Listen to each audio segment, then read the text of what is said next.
జగదాత్రి కాచి సాయంతో యాదమ్మ అదే మాత కుట్రలన్నీ బయటపెడుతుంది. యాదమ్మని అరెస్ట్ చేయడానికి ఆశ్రమానికి వస్తుంది. అడ్డు వచ్చిన రౌడీలందరినీ చితకబాదిస్తారు జగదాత్రి, కేదార్ అదే జేడి, కేడి. అందరూ గిల్లగిలా కొట్టుకుంటూ ఉంటారు. రౌడీలందరూ కింద పడి జగదాత్రి పొగరుగా యాదమ్మ ముందుకు వెళ్ళి ఇలా అంటూ ఉంటుంది, నీ టైం పూర్తయింది యాదమ్మ, ఇక నువ్వు జైలుకు వెళ్ళే టైం అయింది అని అంటూ ఉండగా టెన్షన్ పడుతూ చూస్తూ ఉంటుంది యాదమ్మ జేడి వైపు. ఏంటి ఆడపిల్లలంటే అంత చులకనా నీకు?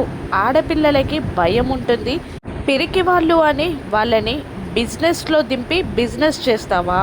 ఇప్పుడు గుర్తుంచుకో, నిన్ను పట్టించింది ఒక ఆడపిల్ల. ఇప్పుడు నిన్ను ఇక్కడ నుండి తన్ని అరెస్ట్ చేసి తీసుకెళ్లేది కూడా ఒక ఆడపిల్ల అని గట్టిగా అరుస్తూ యాదమ్మ చేయి పట్టుకొని లాక్కొని వెళ్ళిపోతూ ఉంటుంది జేడి. వెనకాలే కాచి, కేడి కూడా ఉంటారు. కానీ ఆశ్రమం బయటికి అడుగు పెట్టకముందే అక్కడ మాత, శిష్యులు, మిగతా ఆడవాళ్ళందరూ జేడి గ్యాంగ్ని అడ్డుకుంటారు. అక్కడ ఎర్రచీర కట్టుకున్న ఒక శిష్యురాలు ఇలా అంటుంటుంది, మాతని అరెస్ట్ చేసి తీసుకెళ్ళడానికి మేము ఒప్పుకోము అంటుండగా మిగతా భక్తులందరూ కూడా అవును ఒప్పుకోము అని అరుస్తూ ఉంటారు.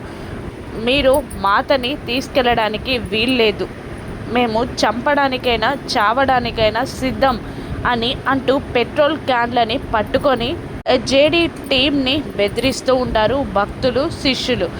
కన్నింగా నవ్వుతూ ఉంటుంది యాదమ్మ, కోపంగా చూస్తూ ఉంటుంది జేడి.